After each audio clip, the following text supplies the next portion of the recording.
ओम तत्पुरुषाय विद्महे महादेवाय धीमहि तन्नो रुद्रः प्रचोदयात्। हरे कृष्णा। आज सावन महीने का 29वां दिन है। 29वें दिन हम सब श्रावण महात्म के 29वें अध्याय का श्रवण करेंगे। भगवान शिव का ध्यान करते हुए आप सब 29वें अध्याय को सुनिए। ईश्वर बोले, हे सनत कुमार, अब मैं पूर्व में कहे गए व्रत कर्मों के समय के विषय में बताऊंगा। हे महामुने, किस समय कौन सा कृत्य करना चाहिए उसे सुनिए। श्रावण मास में कौन सी तिथि किस विहित काल में ग्रहण के योग्य होती है और उस तिथि में पूजा जागरण आदि से संबंधित मुख्य समय क्या है। उन व्रतों के वर्णन के समय कुछ व्रतों का समय तो पूर्व के अध्यायों में बता दिया गया है। नक्त व्रत का समय ही विशेष रूप से उन व्रतों तथा कर्मों में उचित बताया गया है। दिन में उपवास करें तथा रात्रि में भोजन करें, यही प्रधान नियम है। सभी व्रतों का उद्यापन उन व्रतों की तिथियों में ही होना चाहिए। यदि किसी कारण से उन तिथि में उद्यापन असंभव हो तो पंचांग शुद्ध दिन में एक दिन पूर्व अधिवासन करके और दूसरे दिन आदर पूर्वक होम आदि कृत्यों को करें। धारण पारण व्रत में तिथि का घटना व बढ़ना कारण नहीं है। श्रावण मास के शुक्ल पक्ष की प्रतिपदा तिथि में संकल्प करके उपवास करें, पुनः दूसरे दिन पारण करें, इसके बाद दूसरे दिन उपवास करें। इसी क्रम में करते रहें। व्रती को चाहिए कि वह पारण में हविष्यान, मूंग, चावल आदि ग्रहण करें। एकादशी तिथि में पारण का दिन हो जाने पर 3 दिन निरंतर उपवास करें। रविवार व्रत में पूजा का समय प्रातः काल ही होना चाहिए। सोमवार के व्रत में पूजा का प्रधान समय सायंकाल कहा गया है। मंगल, बुध तथा गुरु के व्रत में पूजन के लिए मुख्य समय प्रातः काल है। शुक्रवार के व्रत में पूजन उषा काल से लेकर सूर्योदय के पूर्व तक हो जाना चाहिए तथा रात्रि में जागरण करना चाहिए। शनिवार के दिन व्रत में नरसिंह का पूजन सायंकाल में करें। शनि के व्रत में शनि के दान के लिए मध्याह्न मुख्य समय कहा गया है। हनुमान जी की पूजन का समय मध्याह्न है। अश्वत्थ का पूजन प्रातः काल करना चाहिए। हे वत्स, रोटक नामक व्रत में यदि सोमवार युक्त प्रतिपदा तिथि हो तो वह प्रतिपदा 3 मुहूर्त से कुछ अधिक होनी चाहिए, अन्यथा पूर्व योगिनी प्रतिपदा ग्रहण करनी चाहिए। औदुंबरी द्वितीया सायंकाल व्यापनी मानी गई है। यदि दोनों तिथियों में पूर्व वेद हो तो तृतीया संयुक्त द्वितीया ग्रहण करनी चाहिए। स्वर्ण गौरी नामक व्रत की तृतीया तिथि चतुर्थी युक्त होनी चाहिए।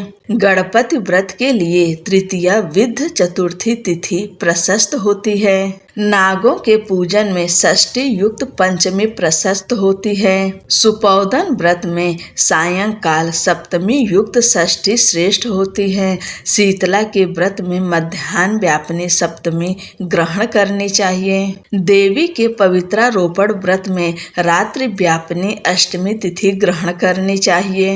नक्त व्यापनी कुमारी नवमी प्रशस्त मानी जाती है। इसी प्रकार आशा नामक जो 10वीं तिथि है वह भी नक्त व्यापनी होनी चाहिए।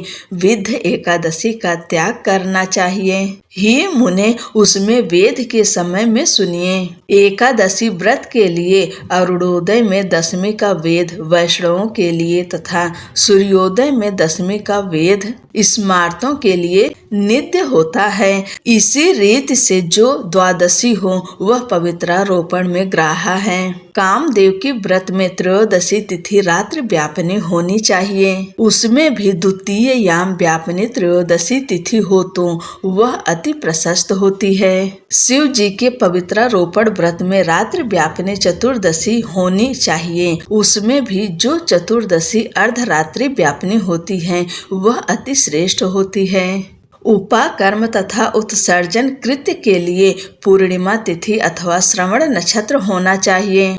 यदि दूसरे दिन मुहूर्त तक पूर्णिमा हो तो दूसरा दिन ग्रहण करना चाहिए, अन्यथा तैत्तिरीय शाखा वालों को और ऋग्वेदियों को पूर्व दिन ही करना चाहिए। तैत्तिरीय यजुर्वेदियों को 3 मुहूर्त पर्यंत दूसरे दिन पूर्णिमा में श्रवण नक्षत्र हो तब भी पूर्व दिन दोनों कृत्य करने चाहिए। यदि पूर्णिमा तथा श्रवण दोनों का पूर्व दिन एक मुहूर्त के अनंतर योग हो और दूसरे दिन 2 मुहूर्त के भीतर दोनों समाप्त हो गए हों तब पूर्व दिन ही दोनों कर्म करने चाहिए। यदि हस्त नक्षत्र दोनों दिन अपराह्न काल व्यापी हो तब भी दोनों कृत्य पूर्व दिन ही संपन्न होने चाहिए। श्रवणा कर्म में उपाकर्म प्रयोग के अंत में दीपक का काल माना गया है और सर्व बलि के लिए भी वही काल बताया गया है।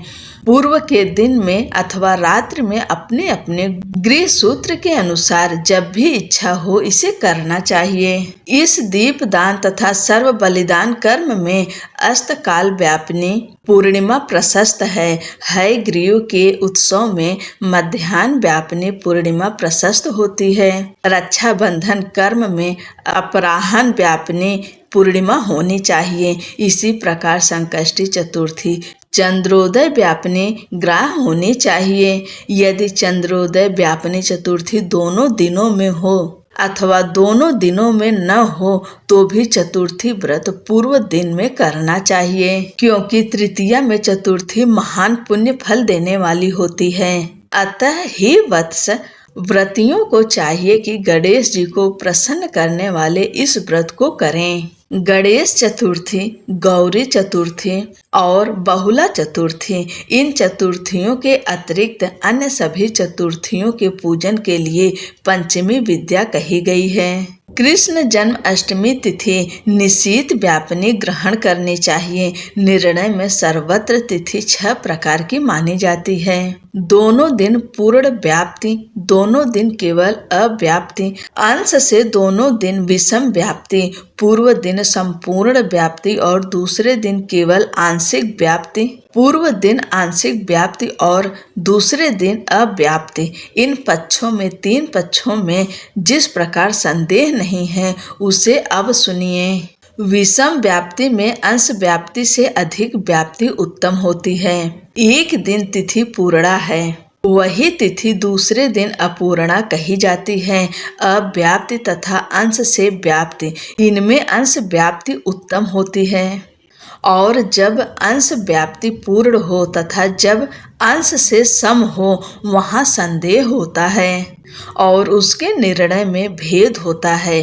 कहीं युग्म वाक्य से वार व नक्षत्र के योग से, कहीं प्रधान द्वय योग से और कहीं पारणा योग से। जन्माष्टमी व्रत में संदेह होने पर तीनों पक्षों में पराग्रह होती है। यदि अष्टमी 3 प्रहर के भीतर ही समाप्त हुई हो तो अष्टमी के अंत में पारण हो जाना चाहिए और उसके बाद यदि अष्टमी उषा काल में समाप्त होती हो तो पारण उसी समय करना चाहिए। पिठोर नामक व्रत में मध्याह्न व्यापिनी अमावस्या शुभ होती है और वृषभों के पूजन में सायंकाल व्यापिनी अमावस्या शुभ होती है। कुशों के संचय में संगव काल यह दिन के 5 भागों में से दूसरा भाग होता है। व्यापने अमावस्या शुभ कही गई है। सूर्य के कर्क संक्रमण में 30 घड़ी पूर्व का काल पुण्यमय मानते हैं। अगस्त के अर्घ का काल तो व्रत वर्णन में ही कह दिया गया है। ही वत्स, मैंने आपसे यह कर्मों के काल का निर्णय कह दिया।